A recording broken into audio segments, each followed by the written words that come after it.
আসসালামু আলাইকুম সম্মানিত দর্শক। আশা করি আপনারা সবাই অবশ্যই ভালো আছেন। ইতিহাসের দিকে তাকালে আমরা কিন্তু একটা অদ্ভুত সত্য দেখতে পাই।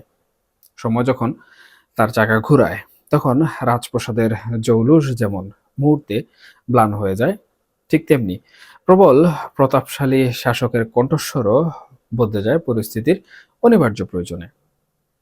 আলেকজান্ডার থেকে শুরু করে নেপোলিয়ন কিংবা আমাদের এই উপমহাদেশের সিরাজউদ্দৌলা থেকে শেষ মুঘল সম্রাট বাহাদুর শাহ জাফর, ক্ষমতা এবং পতনের এই যে চিরন্তর খেলা, তা যুগে যুগে মানুষকে কিন্তু ভাবিয়ে তুলেছে।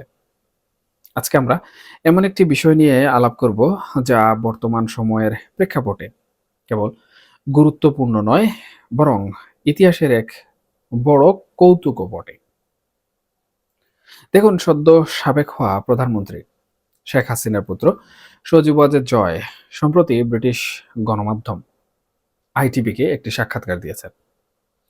সেই সাক্ষাৎকারে তিনি এমন কিছু কথা বলেছেন, যা মাস ছয়েক আগেও হয়তো বাংলাদেশের রাজনীতিতে কল্পবিজ্ঞান বা ফিকশন বলে মনে করা হতো। কিন্তু রাজনীতি হলো আর্ট অফ পসিবিলিটি বা সম্ভাবনার শিল্প। এখানে অসম্ভব বলে আসলে কোনো কিছু নেই। সবচেয়ে চমকপ্রদ যে বিষয়টি আলোচনায় উঠে এসেছে, তা হলো সজীব ওয়াজেদ জয়ের কণ্ঠে এক ধরনের নমনীয়তা, এক ধরনের সন্ধির সুর। তিনি পরিষ্কার করেই বলেছেন, দেশে ফেরার পর তিনি বিএনপির ভারপ্রাপ্ত চেয়ারম্যান তারেক রহমানের সাথে সরাসরি আলোচনায় বসতে সম্মত আছেন। আপনারা যদি একটু পেছনে ফিরে তাকান, তবে দেখবেন গত 15 বছরে এই দুই পরিবারের মধ্যে, বিশেষ করে এই দুই রাজনৈতিক মেরুর মধ্যে যে সাপে নূলের সম্পর্ক ছিল, সেখানে এ ধরনের মন্তব্য কতটা বৈপ্লবিক। যেই তারেক রহমানকে একসময় রাষ্ট্রযন্ত্রের সর্বোচ্চ শক্তি দিয়ে কোণঠাসা করার চেষ্টা করা হয়েছে, আজকে পরিস্থিতির নির্মম পরিহাসে সেই তারেক রহমানের সাথেই আলোচনার টেবিলে বসার আগ্রহ প্রকাশ করছেন জয়। ইতিহাসের পাতায় আমরা কিন্তু দেখেছি, যখনই কোনো বড় শক্তি বিপর্যয়ের মুখে পড়ে, তখন অস্তিত্ব রক্ষার স্বার্থেই প্রতিপক্ষের দিকে হাত বাড়িয়ে দেয়। এটি কি তবে সেই রাজনৈতিক কৌশলেরই একটি অংশ, নাকি বাস্তবতাকে মেনে নেয়ার এক অনিবার্য প্রয়াস? দেখুন, জয় এই সাক্ষাৎকারে বর্তমান নির্বাচনকে প্রহসন বলে আখ্যায়িত করেছেন এবং তিনি দাবি করেছেন, দেশের সবচেয়ে বড় এবং প্রগতিশীল দলগুলোকে বাইরে রেখে এই নির্বাচন করা হয়েছে, তা ভবিষ্যতে অস্থিরতা তৈরি করবে। এখানে একটা বিষয় কিন্তু খুব ইন্টারেস্টিং। তিনি উদাহরণ টানছেন পশ্চিমা বিশ্বের। বলছেন, যুক্তরাজ্যে টরি বা লেবার পার্টি কিংবা যুক্তরাষ্ট্রে ডেমোক্র্যাট বা রিপাবলিকানদের কাউকে নিষিদ্ধ করে কি কোনো নির্বাচন তাদের দেশসমূহে সম্ভব? তার এই যুক্তিটি নিঃসন্দেহে জোরালো, কিন্তু এখানেও ইতিহাসের সেই নির্মম আয়নাটা কিন্তু আমাদের সামনে এসে দাঁড়ায়। 2014 কিংবা 2018 সালের নির্বাচনের কথা কি আমাদের মনে নেই? তখন বিরোধী দলগুলোর অবস্থা কি ছিল? তখন কি মাঠ সমতল ছিল? আর যখন তিনি বলছেন যে একটি বড় দলকে বাইরে রেখে নির্বাচন গ্রহণযোগ্য হতে পারে না, তখন সাধারণ মানুষের মনে হয়তো সেই পুরনো স্মৃতিগুলোই পুনরায় আবার ভেসে উঠছে। দেখুন, প্রকৃতি শূন্যস্থান পছন্দ করে না, আর ইতিহাস কিন্তু কাউকে ক্ষমা করে না। একসময় যেই যুক্তি দিয়ে বিরোধীদের দমন করা হয়েছে, আজকে সেই একই যুক্তির মাধ্যমে তারা নিজেরাই বিদ্ধ হচ্ছে। আরেকটি বিষয় যা আমাকে বেশ ভাবিয়েছে, তা হলো কোটা আন্দোলন এবং জুলাইয়ের ঘটনাবলী নিয়ে তার বিশ্লেষণ।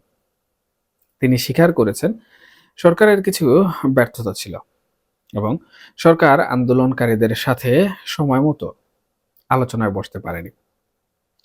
এটি আমি মনে করি আওয়ামী লীগের পক্ষ থেকে একটি বড় স্বীকারোক্তি। কিন্তু একই সাথে তিনি পুরনো সেই ব্লেম গেম বা দোষারোপের রাজনীতি থেকে পুরোপুরি কিন্তু বের হতে পারেননি। সহিংসতার দায় তিনি চাপাচ্ছেন জামাতে ইসলামের উপর। বলছেন, আন্দোলনটি শান্তিপূর্ণ ছিল, কিন্তু তৃতীয় পক্ষ সেটাকে সহিংস করেছে। এখানে রাজনৈতিক বিশ্লেষণে একটা কথা বলা হয়, সেটি হচ্ছে দায় অন্যের ঘাড়ে চাপানো। তবে তিনি যখন বলেন যে নিহতদের সংখ্যা একটি বড় অংশ পুলিশ এবং দলীয় কর্মী, তখন কিন্তু বোঝা যায় তিনি তার দলের ন্যারেটিভ বা বয়ানটিকেই বর্তমান সময়ে আন্তর্জাতিক মহলে প্রতিষ্ঠিত করার কিন্তু চেষ্টা করছেন। শেখ হাসিনার দেশে ফেরা নিয়ে জয় যে কথাগুলো বলেছেন, তাতে সন্তানের আবেগ এবং রাজনৈতিক বাস্তবতার এক অদ্ভুত মিশ্রণ কিন্তু লক্ষ্য করা যায়। তিনি বিশ্বাস করেন তার মা একদিন ফিরবেন, কারণ এই দেশই তার আপন ঠিকানা। কিন্তু এখনই ফেরাটা নিরাপদ নয় বলে তিনি মনে করেন। নির্বাসিত নেতাদের জীবনে এই অপেক্ষাটাই কিন্তু বড় মর্মান্তিক। ইতিহাসে অনেক নেতাকে আমরা কিন্তু দেখেছি যারা ক্ষমতার শিখর থেকে ছিটকে পড়ে ভিন দেশে শেষ নিঃশ্বাস ত্যাগ করেছেন। আবার এমনও মানুষ দেখেছি যারা বীর দর্পে তাদের নিজ দেশে ফিরে এসেছেন। শেখ হাসিনার ভাগ্যে কি লেখা আছে তা একমাত্র মহাকালী আসলে বলতে পারবে। তবে জয়ের কথায় এটা স্পষ্ট, তারা এখনই কোনোভাবে হাল ছাড়ছে না। তারা সময়ের অপেক্ষা করছে এবং পরিস্থিতি পরিবর্তনের অপেক্ষা করছে। সজীবাজের জয় নিজেকে রাজনৈতিক উচ্চাকাঙ্ক্ষা মুক্ত বলে দাবি করলেও তিনি কিন্তু দেশে ফিরে রাজনীতিতে সক্রিয় হওয়ার ইঙ্গিতটা স্পষ্টভাবে দিয়ে রেখেছেন। তিনি বলেছেন, তারেক রহমান যদি প্রধানমন্ত্রী হন, তবে তার সাথে কাজ করতে কোনো ধরনের আপত্তি নেই।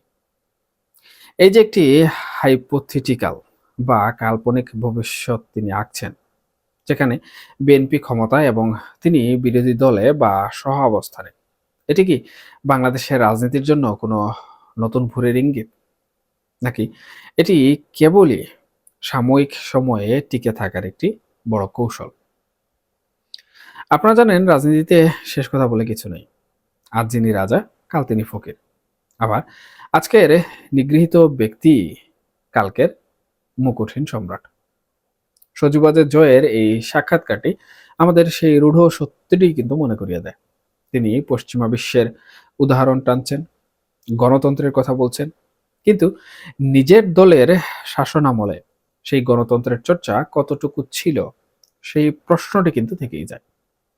জনমনে প্রশ্ন জাগে, যখন ক্ষমতা ছিল তখন যদি এই সহনশীলতা, এই আলোচনার মন মানসিকতা দেখানো হতো, তবে কি আজকের এই দিন তাদেরকে কোনোভাবে দেখতে হতো? পরিশেষে আমি একটা কথাই বলবো, ইতিহাস কিন্তু বড়ই নির্মোহ, সে কাউকে রেহাই দেয় না। আজকের এই ঘটনা প্রবাহ, এই সাক্ষাৎকার, এই আকুতি সবই কিন্তু আগামী দিনের ইতিহাসের পাতায় লেখা থাকবে। বাংলাদেশের মানুষ এখন কিন্তু অনেক সচেতন। তারা কথার মারপ্যাচ খুব ভালো করে বুঝে। তারা অতীতের স্বার্থে বর্তমানকে কিন্তু মেলাতে পারে। দেখুন, সজীবাজের জয় যে বার্তা দিতে চাইলেন, তা সাধারণ মানুষ বা রাজনৈতিক প্রতিপক্ষ কিভাবে গ্রহণ করবে, সেটাই এখন মূলত দেখার বিষয়। তবে এটা নিশ্চিত, বাংলাদেশের রাজনীতিতে সামনে আরো অনেক নাটকীয়তা অপেক্ষা করছে। সময়ের স্রোত কাউকে ভাসিয়ে আনে, আবার কাউকে কুলে ভিড়িয়ে দেয়। আমরা শুধু তীরের বাসিন্দা হিসেবে সেই দৃশ্যপট অবলোকন করতে পারি। এখন নতুন সরকার যখন দায়িত্ব নেবে, তখন এবং এর পরবর্তীতে আওয়ামী লীগ কি ধরনের ভূমিকা পালন করে, এবং যে বিরোধী দল বর্তমানে রয়েছে জামাত ইসলাম, তারা আওয়ামী লীগের ব্যাপারে কি ধরনের ভূমিকা পালন করে, এই তিনটি বিষয় কিন্তু অত্যন্ত গুরুত্বপূর্ণ। এবং এই বিষয়গুলোর উপর ভিত্তি করে কিন্তু দাঁড়িয়ে আছে বর্তমান সময়ে আওয়ামী লীগের ভবিষ্যৎ। ধন্যবাদ সবাইকে। আপনাদের এই বিষয়সমূহে কোনো মন্তব্য থাকলে কমেন্ট বক্সে অবশ্যই জানাতে পারেন। সবাই ভালো থাকুন, সুস্থ থাকুন, অবশ্যই অবশ্যই নিরাপদে থাকবেন। আল্লাহ হাফিজ।